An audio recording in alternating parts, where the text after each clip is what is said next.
Hello friends, இந்த டாபிக்ல நம்ம ஏஐல இருக்கிற சேலஞ்சஸ் மற்றும் ரிஸ்க் எல்லாம் என்னென்ன அப்படிங்கிறதையும், ரெஸ்பான்சிபிள் ஏஐ கிரியேட் பண்றதுக்கு நம்ம என்னென்னலாம் செய்யணும் அப்படிங்கிறதையும் நம்ம பார்ப்போம். இப்போ ஆர்டிஃபிஷியல் இன்டெலிஜென்ஸ் ஏஐங்கிறது ஒரு பவர்ஃபுல் டூல்னு நமக்கு புரிஞ்சிச்சு. அதனால நிறைய பெனிஃபிட்ஸ் கிடைக்கும் அப்படிங்கிறதும் நமக்கு நல்லா தெரியுது. ஒருவேளை இந்த ஏஐ அப்படின்னு சொல்லும்போது நிறைய பேர் பயப்படுறாங்க, இல்லது நிறைய பேருக்கு வந்து வேலை போயிருமோ அப்படிங்கிற பயமெல்லாம் இருக்கு. இதை பற்றி நீங்க என்ன நினைக்கிறீங்கன்னு கமெண்ட்ஸ்ல சொல்லுங்க.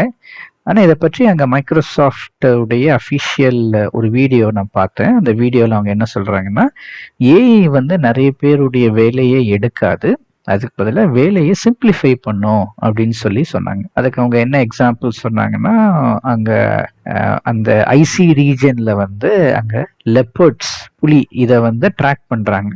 ஸோ இதை ட்ராக் பண்றதுக்கு வந்து ஹியூஜ் அமௌண்ட்ஸ் ஆஃப் வீடியோஸ் இருக்குது. நிறைய வீடியோ டெய்லி ஸ்ட்ரீம் ஆயிட்டே இருக்கு.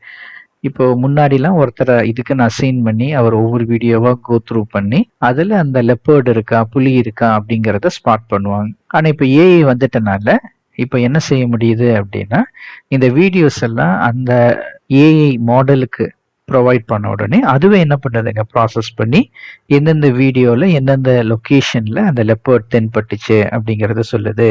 ஸோ அதனால் வந்து இவ்வளோ மேனுவல் ஒர்க்கு, இவ்வளோ டீடியஸான வேலை, மினி ஹவர்ஸ் ஆஃப் ஒர்க்கெல்லாம் ஏஐ வந்து ரெடியூஸ் பண்ணுது அப்படின்னு அவங்க சொல்கிறாங்க.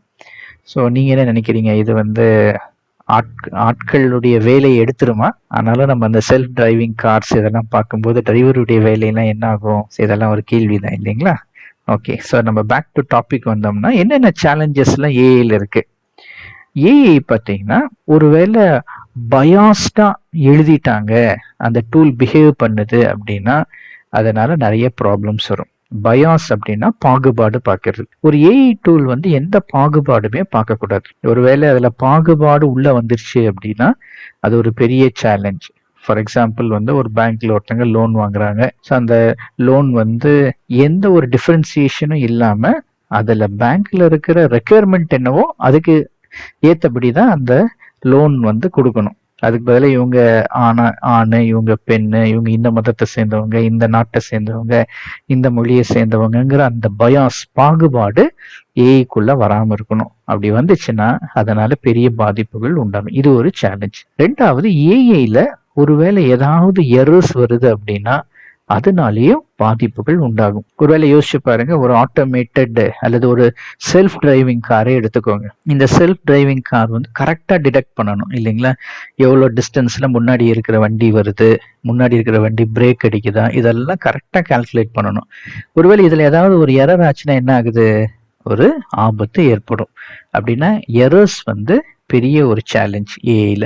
மூணாவது, நம்ம பார்த்தபடி இந்த ஏஐ டூலுக்கே பேஸா இருக்கிறது வந்து டேட்டா தான். எக்கச்சக்கமான டேட்டாவை இதுக்கு ஃபீட் பண்ணாதான் இந்த ஏஐ டூலால என்ன செய்ய முடியுதுன்னா ஒரு ப்ரெடிக்ஷன் அல்லது ஒரு கிளாசிஃபிகேஷன் அல்லது ஒரு டெசிஷனை எடுக்க முடியுது.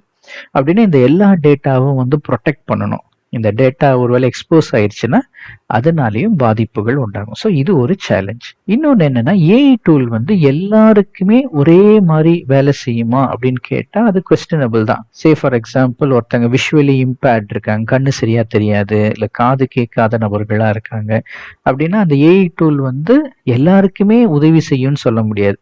அதோடைய ஸ்கோப் வந்து ரொம்ப லிமிட்டடா இருக்கும். இன்னொரு விஷயம் சேலஞ்ச் என்னன்னா, ஒரு காம்ப்ளெக்ஸான சிஸ்டம் ஏஐங்கிறதே. ஏன்னா அதில் எக்கச்சக்கமான டூல்ஸ் இன்வால்வ் ஆயிருக்கு, எக்கச்சக்கமான விஷயங்கள் உட்பட்டு இருக்கு, நிறைய அல்கார்தம் இருக்கு, நிறைய விஷயங்களை பேஸ் பண்ணி தான் இந்த ஏஐ ஒர்க் ஆகுது. அப்படின்னு இந்த ஏஐ வந்து எப்போதுமே கரெக்டாக தான் இருக்கும் அப்படின்னு சொல்ல முடியாது. ஒருவேளை ஸ்டாக் மார்க்கெட்டுக்கு இந்த ஏஐ டூலை யூஸ் பண்றாங்கன்னு வச்சுக்கோங்களேன். ஒருவேளை இந்த ஏஐ வந்து அதுக்கு இருக்கிற டேட்டா வச்சு ப்ரெடிக்ட் பண்ணி ஓகே இந்த ஸ்டாக் சூப்பரா பெர்ஃபார்ம் பண்ணுன்னு சொல்லுது. ஆனா இன் ரியாலிட்டி அது பெர்ஃபார்ம் பண்ணாம போகலாம். ஸோ அப்படின்னா யூசர் வந்து ஒரு காம்ப்ளெக்ஸான சிஸ்டத்தை நம்ப வேண்டிய ஒரு கட்டாயத்துல வந்துடுறாரு. இன்னொரு முக்கியமான விஷயம் என்னன்னா, இந்த ஏஐல ஏதாவது ஒரு ப்ராப்ளம் அப்படின்னா அதுக்கு யார் பொறுப்பெடுப்பா அப்படிங்கிறது. நம்ம ஏற்கனவே ஃபேஷியல் ரெகக்னிஷன் பத்தி பார்த்தோம் இல்லைங்களா? ஒருவேளை அது ஃபேஷியல் ரெகக்னைஸ் பண்ணும்போது ஒரு குற்றவாளி இல்லாத நபரை அது வந்து ஃபேஷியல் ரெகக்னிஷன் வச்சு கிட்டத்தட்ட இவர் தான் இந்த தீவிரவாதி அப்படிங்கிற மாதிரி மேப் பண்ணிருச்சுன்னு வச்சுக்கோங்களேன். அதுக்கான பாசிபிலிட்டிலாம் இருக்கு. ஏன்னா அது எல்லாமே வந்து ஒரு பேட்டர்னை பேஸ் பண்ணி தான் ஒர்க் ஆகுது. அப்படின்னா ஒரு குற்றம் இல்லாத நபரை ஒரு குற்றவாளின்னு கூட அது சொல்லிடலாம். ஸோ அந்த மாதிரி சமயத்தில் அது ஏஐ யார் வேலிடேட் பண்றது, இந்த மாதிரி மிஸ்டேக்லாம் யார் பொறுப்பெடுப்பா? ஸோ இந்த மாதிரி ஏஐக்கு நிறைய சேலஞ்சஸ் இருக்கு. இப்போ அடுத்து பார்த்தீங்கன்னா எப்படி நம்ம ரெஸ்பான்சிபிள் ஏஐ கிரியேட் பண்ணலாம், அல்லது ஒரு ரெஸ்பான்சிபிள் ஏஐக்கான 6 பிரின்சிபிள், ஒரு ஏஐ சாஃப்ட்வேர் டெவலப்மெண்ட்டுக்கு உதவி செய்கிற அல்லது ஏஐ சாஃப்ட்வேர் டெவலப்மெண்ட் பண்ணும்போது நம்ம மனசில் வைக்க வேண்டிய 6 பிரின்சிபிள், நியமங்கள் என்ன அப்படிங்கிறத நம்ம பார்க்கலாம். ஃபர்ஸ்ட் ஒன் பார்த்தீங்கன்னா ஃபேர்னஸ். அதாவது எல்லாரையுமே சரிசமமாக ட்ரீட் பண்ணுற மாதிரி நம்ம ஏஐ சாஃப்ட்வேரை டிசைன் பண்ணணும்.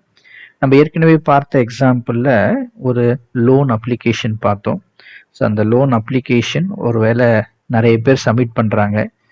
யாருக்கு தகுதி இருக்கோ அவங்களுக்கு அந்த ஏஐ டூல் வந்து தகுதி இருக்கு அப்படின்னு சொல்லணும். எந்த சூழ்நிலையிலையும் ஒரு ஜெண்டர், ஒரு நேஷனாலிட்டி, ஒரு ரிலீஜியன் இதெல்லாம் காரணம் காட்டி யாரையுமே அது ஒதுக்கக்கூடாது.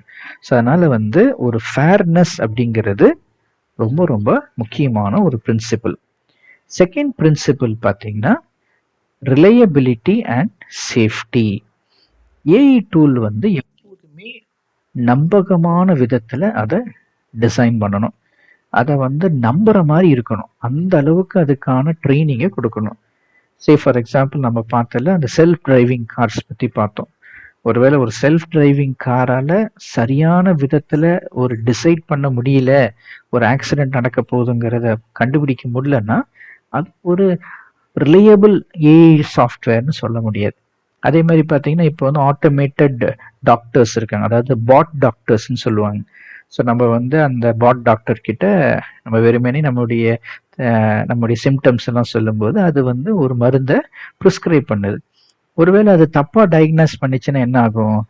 அதனால ஆபத்து ஏற்படும். அதனால செகண்ட் பிரின்சிபிள் பார்த்தீங்கன்னா reliability and safety. AI software வந்து ஏஐ பேஸ்டு சாஃப்ட்வேர் சிஸ்டம்ஸ் எல்லாமே ரிலையபிளாக இருக்கணும், நம்பகமானதாகவும் இருக்கணும், பாதுகாப்பானதாகவும் இருக்கணும். அடுத்து வந்து மூணாவது விஷயம் பார்த்தீங்கன்னா ப்ரைவசி அண்ட் செக்யூரிட்டி. ஸோ நம்ம ஏற்கனவே பார்த்தபடி இதில் எக்கச்சக்கமான டேட்டாவை பேஸ் பண்ணி தான் இந்த ஏஐ டூல்ஸே வேலை செய்யுது இல்லைங்களா? அப்படின்னா இந்த ஏஐ சிஸ்டம் வந்து ரொம்ப செக்யூர்டாக இருக்கணும். யாருமே ஈஸியாக ஹேக் பண்ணுற மாதிரி அது இருக்கக்கூடாது. யூசருடைய சென்சிட்டிவ் டேட்டா வந்து வெளியே லீக் ஆகாமல் அது பார்த்துக்கணும். ரொம்ப சேஃபான விதத்தில் இதை வந்து ஸ்டோர் பண்ணணும். இந்த டேட்டாலாம் வந்து நல்ல என்கிரிப்ஷனோடு இருக்கணும். ஸோ இதெல்லாமே தான் இந்த ப்ரைவசி அண்ட் செக்யூரிட்டி அப்படிங்கிற பிரின்சிபிளில் வருது. நாலாவது பிரின்சிபிள் பார்த்தீங்கன்னா இன்க்ளூசிவ்னஸ். ஸோ இன்க்ளூசிவ்னஸ் அப்படின்னு சொல்லும்போது எல்லா மக்களுக்குமே இந்த ஏஐ டூல் பயனுள்ளதாக இருக்கா அப்படிங்கிறத நம்ம செக் பண்ணணும். ஒருவேளை ஃபிசிக்கல் டிசபிலிட்டி இருக்கிற ஒரு நபர், ஒருத்தருக்கு கண்ணு தெரில, அவரால் இந்த டூலை யூஸ் பண்ண முடியுமா? இந்த டூலில் ஒருவேளை நம்ம வெறுமனே பார்க்குறவங்களுக்கு மட்டுமே ஃபீச்சர் கொடுக்குறோமா, இல்லாட்டி கண் பார்வை இல்லாதவங்களுக்கும் அது உதவி செய்யுமா? சே ஃபார் எக்ஸாம்பிள் ஒரு இமேஜ் இருக்குது, அந்த இமேஜில் ஒரு ஸ்ட்ரீட் இருக்குது, ஒரு அட்ரஸ் இருக்குது. அந்த அட்ரஸை வந்து கரெக்டாக இந்த ஏஐ டூல் வந்து கண்டுபிடிச்சி கிளியராக இதுதான் அட்ரஸ்ன்னு நமக்கு காமிக்குது. ஒரு பார்க்குற நபரால் அந்த அட்ரஸை பார்த்து புரிஞ்சிக்க முடியும். ஒருவேளை அதே டூலை ஒரு கண்ணு தெரியாத நபர் யூஸ் பண்ணும்போது இதில் என்ன ஃபீச்சர் இருக்கணும் அப்படின்னா ஒரு ரீட் அவுட் ஃபீச்சர் வேணும். அதை அப்படியே வாசிச்சு காட்டணும், இந்த அட்ரஸ் தான் இதில் டிஸ்பிளே ஆயிருக்கு அப்படின்னு. ஸோ இந்த மாதிரி எல்லாருக்கும் ஏற்றபடி கொண்டு வர்றது தான் இன்க்ளூசிவ்னஸ். அஞ்சாவது கீ பிரின்சிபிள் பார்த்தீங்கன்னா டிரான்ஸ்பரன்சி. டிரான்ஸ்பரன்சின்னு சொல்லும்போது இதை யார் யூஸ் பண்ணுறாங்க, இந்த சிஸ்டம் எப்படி பிஹேவ் பண்ணுது, இந்த சிஸ்டத்தினுடைய லிமிட்டேஷன் என்ன, இது எல்லாமே கிளியராக இருக்கணும். நம்ம நிறைய டாக்குமெண்ட்லாம் பார்த்தீங்கன்னா அல்லது இந்த சில விஷயங்களை பார்த்தீங்கன்னா டிஸ்க்ளைமர் அப்படின்னு போடுவாங்க. ஸோ வந்து இதெல்லாம் வந்து டிஸ்க்ளைமர் அப்படின்னு போடுறாங்க இல்லைங்களா? அந்த மாதிரி இந்த டூல் வந்து எப்படி வேலை செய்யுது, இந்த டூலுடைய பர்பஸ் என்ன, இதுக்கு என்ன லிமிட்டேஷன், இதெல்லாமே கிளியராக தெரியணும். அதுதான் டிரான்ஸ்பரன்சி.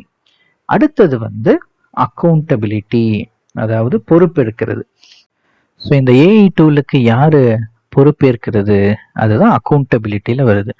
ஸோ அக்கௌண்டபிலிட்டி அப்படின்னு சொல்லும்போது அதை யார் டிசைன் பண்ணுறாங்களோ அவங்க தான் அக்கௌண்டபிளாக இருக்கணும். ஸோ டிசைனர்ஸ், டெவலப்பர்ஸ் இவங்க எல்லாருமே இந்த ஏஐ டூலுடைய பர்ஃபார்மன்ஸ், அதனுடைய பிஹேவியர் இது எல்லாத்துக்கும் பொறுப்பெடுக்கணும்.